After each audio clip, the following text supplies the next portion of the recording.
Reflexão do dia: um cristianismo analgésico. Reflexão: vá para longe, Satanás, tu és para mim uma pedra de tropeço, porque não pensas as coisas de Deus, mas sim as coisas dos homens. O evangelho de hoje nos fala da profissão de fé de São Pedro e do momento trágico em que, tentando dissuadir Jesus de abraçar a cruz, ouviu dele as palavras: vai para longe, Satanás. Estamos no capítulo 16 do Evangelho de São Mateus. Jesus até agora buscou mostrar aos apóstolos quem era ele. Lembremos que os judeus esperavam um Messias, e a primeira coisa que Jesus fez foi, através da pregação de milagres e exorcismos, mostrar ao povo que era ele, de fato, o Messias esperado, ou o profeta, como se dizia. No entanto, mesmo depois de as pessoas perceberem que ele era o enviado do alto, Jesus tinha ainda algo mais a ensinar sobre a si mesmo. Por quê? Porque ele era não apenas o Messias esperado, de certa forma, ele era o Messias inesperado. Por quê? Porque Deus realizou muito mais do que prometer. Deus prometera um Salvador, mas ninguém suspeitava que ele viria em pessoa, ou seja, que Deus fosse Trindade, que ele tivesse um Filho eterno, o qual viria ao mundo assumindo nossa mesma humanidade para nos salvar, morrendo por nós na cruz. É a verdade maravilhosa da encarnação e da redenção. Jesus precisava ensinar aos apóstolos. Na primeira parte desse evangelho, Jesus ensina-lhes o mistério da encarnação, ou seja, que ele é não só o Messias, mas o Filho de Deus, vivo. Essa é a profissão de fé de São Pedro no versículo 16. Jesus perguntara aos apóstolos: e vós quem dizeis que eu sou? Ao que Simão Pedro respondeu: tu és o Messias. Ora, de que Jesus fora o Messias, até alguns dos povos já desconfiavam. Mas São Pedro disse mais: tu és o Filho do Deus vivo. Coisa inesperada. Por quê? Porque ninguém sabia que Deus tinha um Filho eterno, muito menos que esse Filho se faria homem. Pedro, porém, teve fé ao receber uma iluminação do alto. De fato, Jesus mesmo exulta de alegria e diz: feliz és tu, Simão, filho de Jonas, porque não foi o ser humano que te revelou isso, mas o meu Pai que está no céu. Trata-se de uma luz sobrenatural que veio não de inteligência de Pedro, mas do Pai Celeste, que lhe enviou o Espírito Santo para que Pedro reconhecesse o Filho.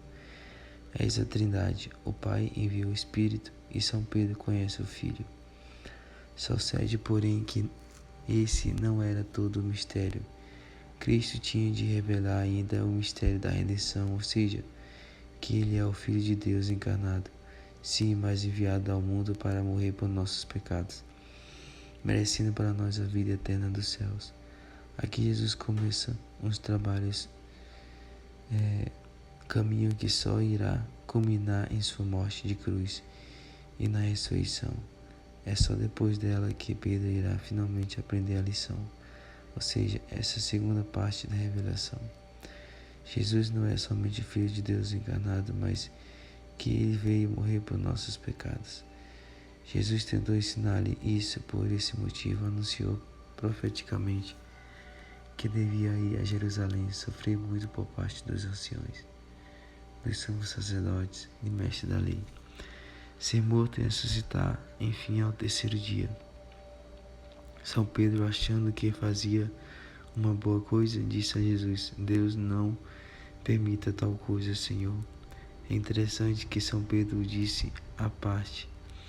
Ele queria chamar a atenção de Jesus, mas não em público, porque por respeito ao mestre. Mas Jesus voltou-se a ele e disse: vai para longe, Satanás, tu és para mim uma pedra de tropeço, porque não pensas as coisas de Deus, mas sim as coisas dos homens. Jesus acabara de dizer a Pedro que ao professar a fé em Cristo como Filho de Deus, não é a carne nem o sangue que lhe revelam isso, mas agora ao rejeitar a cruz do mesmo Cristo, é ele quem está pensando como um homem e não segundo o caminho de Deus. É interessante notar que, passados já 2000 anos desde este episódio, ainda hoje essa é uma pedra de tropeço para o cristianismo. As pessoas em geral estão até dispostas a aceitar que Jesus seja o Filho de Deus. De certo modo, não é tão difícil para elas dar esse primeiro passo. Os bancos de nossa igreja estão cheios de pessoas que, como Pedro, admitem que Jesus é Deus feito homem. Mas quando se fala do mistério da cruz, então se esbarra no incompreensível.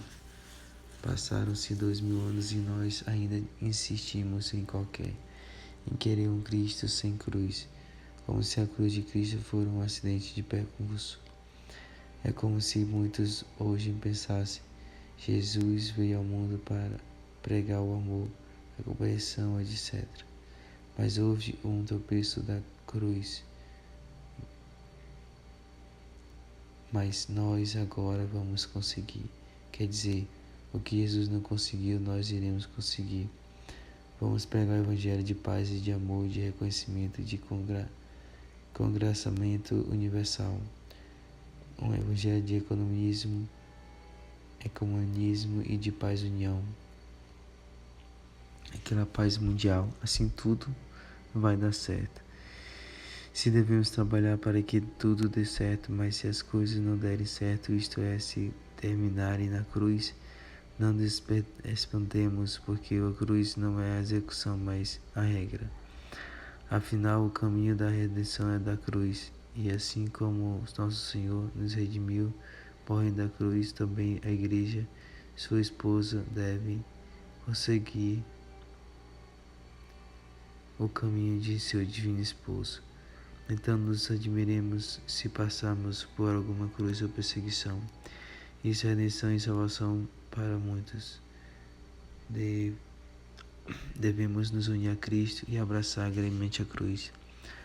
Como depois fará São Pedro, cabeça dura, levará tempo para entendê-lo, mas depois da ressurreição, compreendido o mistério, ele irá até Roma para ali derramar seu sangue.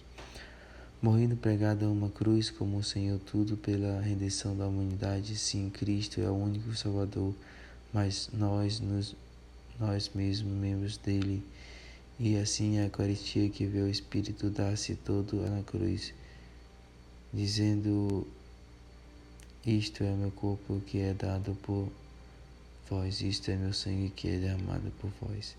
Respondeu com igual amor, entregando-se junto com ele para a salvação de muitos. Não nos revoltemos se a cruz manifestar-se em nossa vida, com efeito há algo verdadeiramente satânico na ideia de um cristianismo analgésico, próprio de quem não quer seguir a Cristo crucificado. Não se trata de gostar da dor, mas de gostar do amor, e é o amor que nos leva a abraçar muitas vezes a cruz, por meio da qual nos unimos à redenção vitoriosa de Cristo. Deus abençoe você, salve Maria Puríssima.